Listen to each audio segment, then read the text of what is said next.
E na aula de hoje a gente vai falar acerca da anatomia e contração da fibra muscular. Essa aula aqui é ideal para quem está no ensino superior, porque eu vou fazer alguns esclarecimentos mais profundos e a divulgação de algumas informações mais complexas.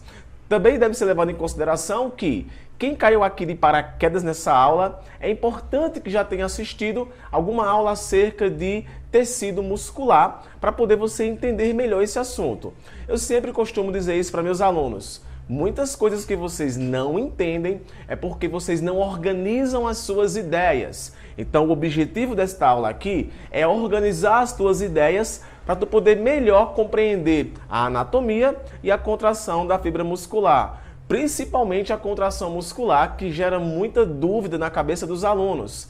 E a anatomia, que é um pouco mais simples com relação à contração.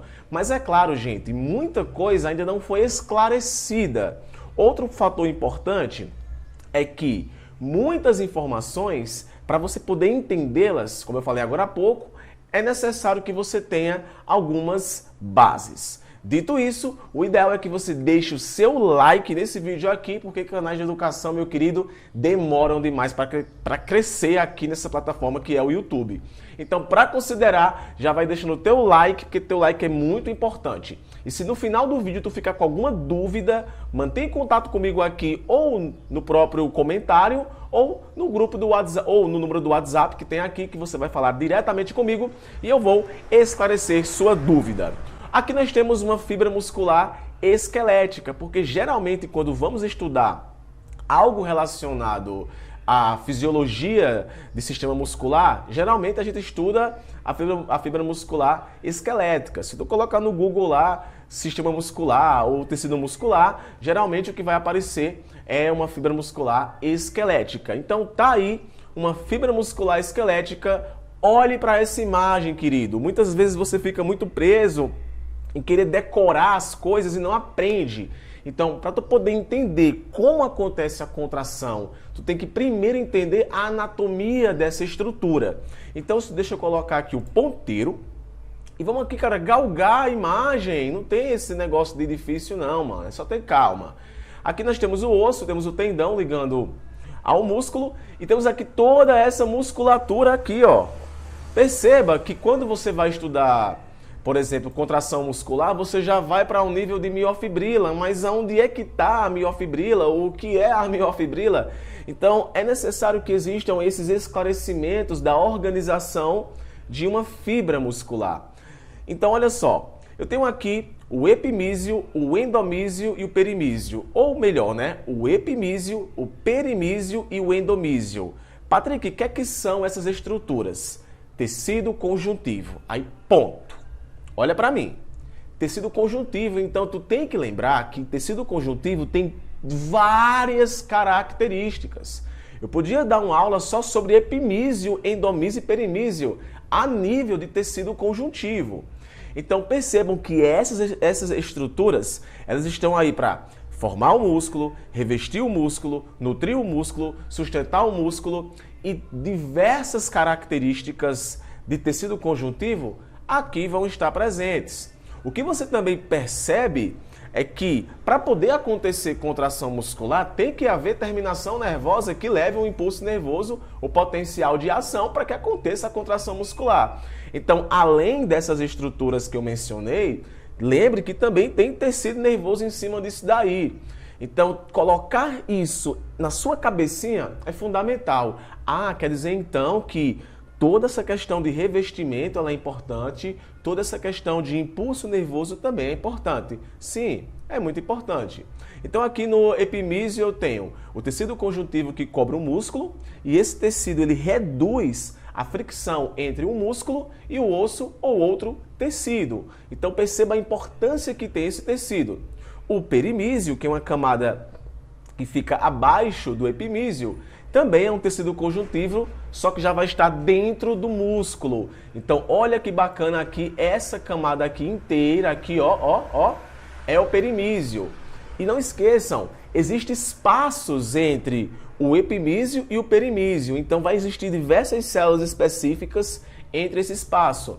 E eu tenho o endomísio, que é a camada ainda mais interna, que vai estar recobrindo o fascículo. E é dentro desse fascículo que nós encontramos as células musculares, que dependendo do livro você vai ver diversas nomenclaturas. Miofibra, miócito são alguns desses nomes. E nós temos aqui uma imagem que nos mostra ainda mais essas ramificações, digamos assim, de uma fibra muscular. Então aqui eu tenho o epimísio, dentro do epimísio, essa subcamada eu chamo de perimísio, e eu tenho aqui o endomísio. E dentro do endomísio eu tenho as células musculares, que, diga-se de passagem, dependendo do tecido muscular em questão, vai existir diferenças. Então lembra que tem tecido muscular estriado esquelético, tem o tecido muscular estriado cardíaco e tem o tecido liso, que vai estar presente nos órgãos.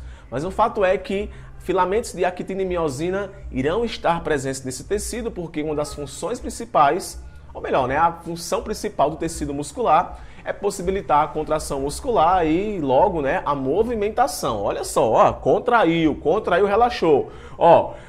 O seu dedinho para poder clicar no mouse aí e clicar meu vídeo. Ou o seu dedinho para você ir lá no celular, e clicar que tá gostando desta aula maravilhosa. Então, basicamente, uma fibra muscular, ela é organizada dessa forma. E o barato, galera, vai acontecer aqui. Olha para essa imagem. Ah, Patrick, o que é isso? É porque a gente está acostumado a visualizar uma célula eucarionte animal com aquele formato ali, com aquele monte de organela. E de repente, quando vê uma célula muscular, a gente fica, nossa, que barato é isso?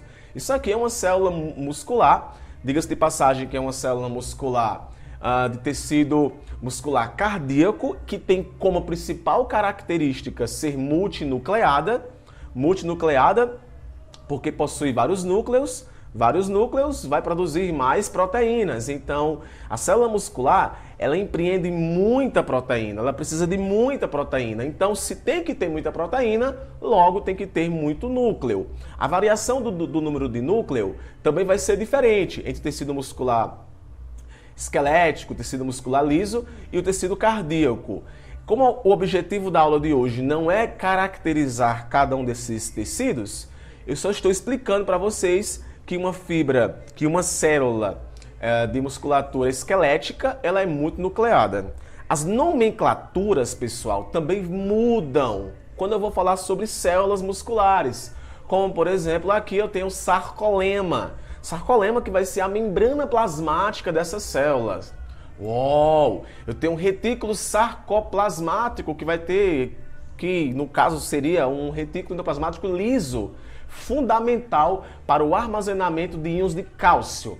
Patrick, tu já falou íons de cálcio tem a ver com contração muscular. Tem sim, íons de cálcio tem a ver com contração muscular e daqui a pouco eu vou explicar para você de uma forma bem simples contração muscular.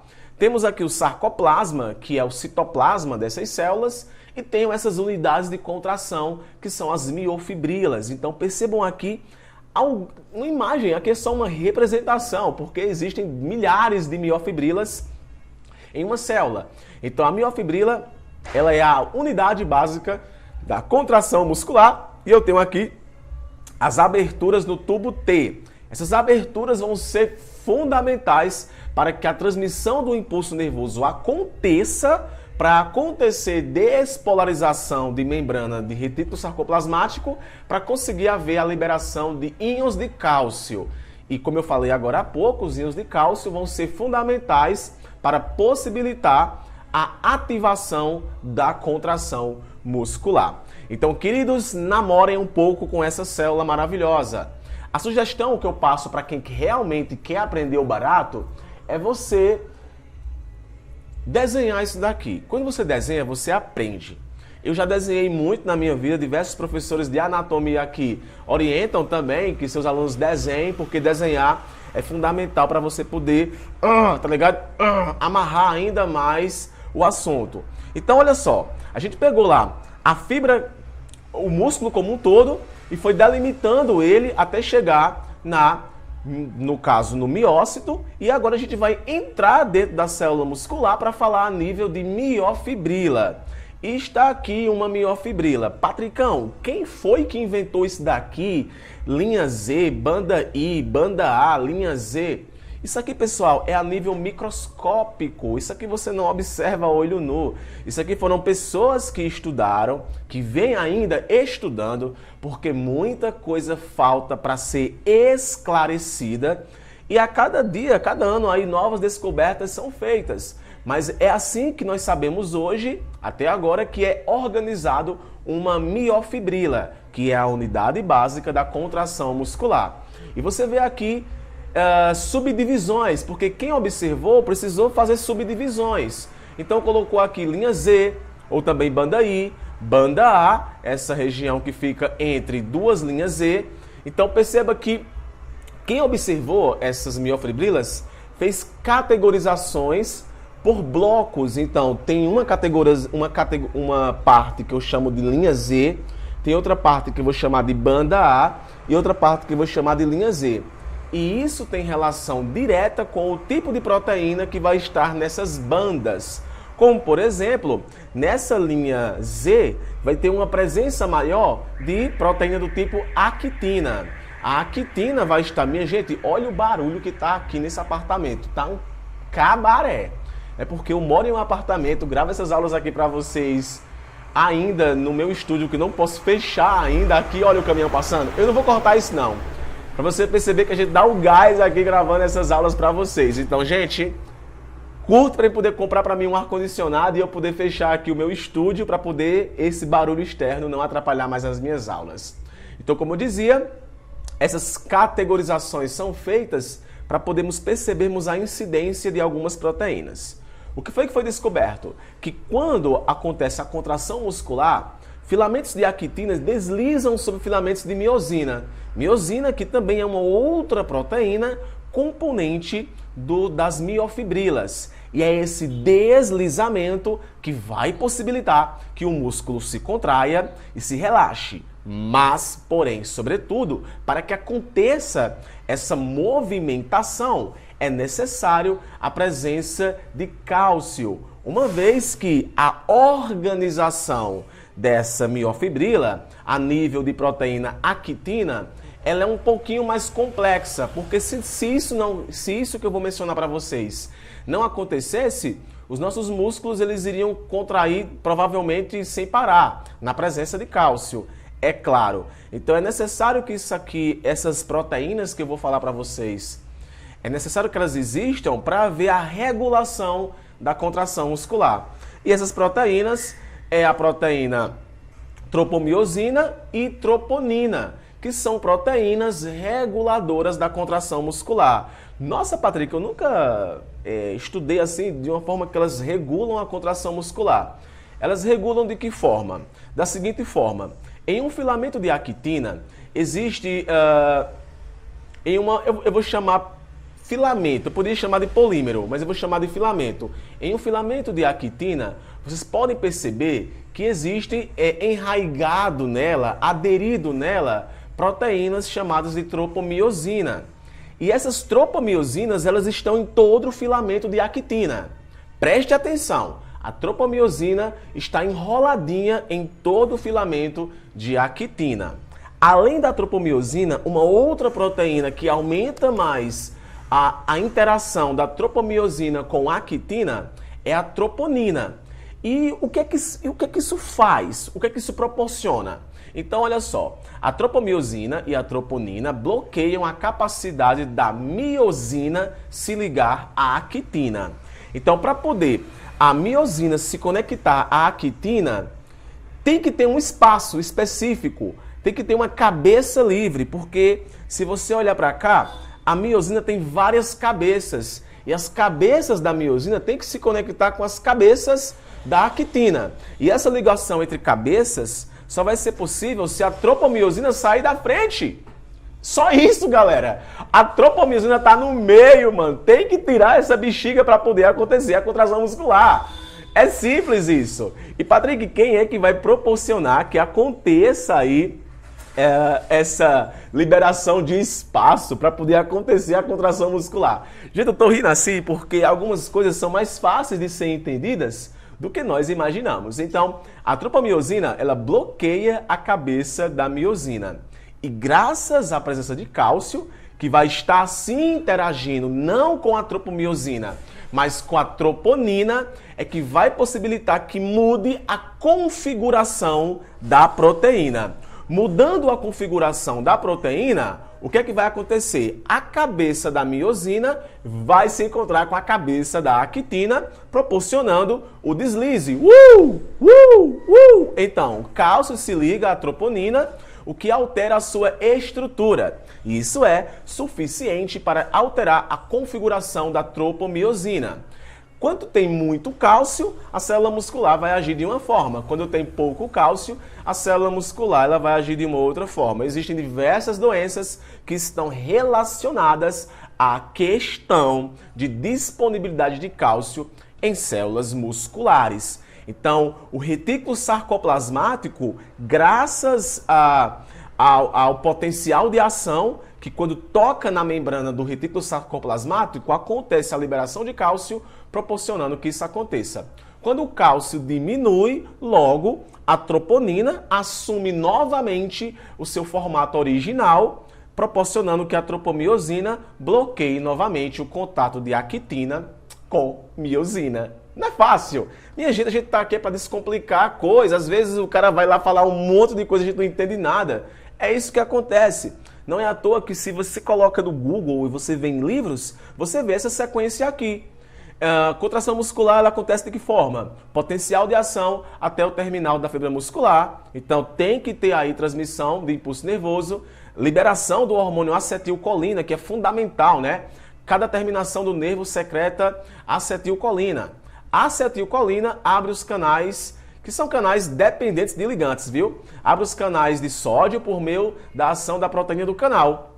Desencadeia, portanto, um potencial de ação na célula muscular. Se você tem dúvida com relação ao que é um potencial de ação, o ideal é você assistir uma aula de sinapses. Eu vou estar colocando aqui no cardzinho, talvez, passando para você uma aula minha de sistema nervoso a nível de sinapses, que você vai entender literalmente o que é esse potencial de ação.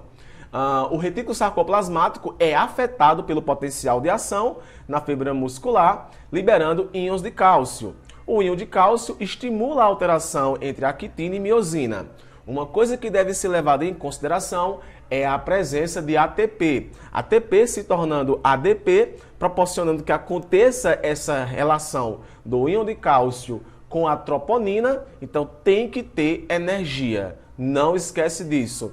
E tem que ter tanta energia que as células musculares elas têm fosfocreatina para possibilitar que lá sempre tenha ATP. O íon de cálcio é recaptado pelo retículo sarcoplasmático. Então, gente, literalmente é assim que acontece uma contração muscular e é assim que é organizado uma fibra muscular esquelética. Se para você esse vídeo foi útil, não esquece de curtir, de compartilhar e, claro, ativar o sininho das notificações, porque toda semana tem vídeo aqui no canal. Um forte abraço e até o próximo vídeo. Valeu!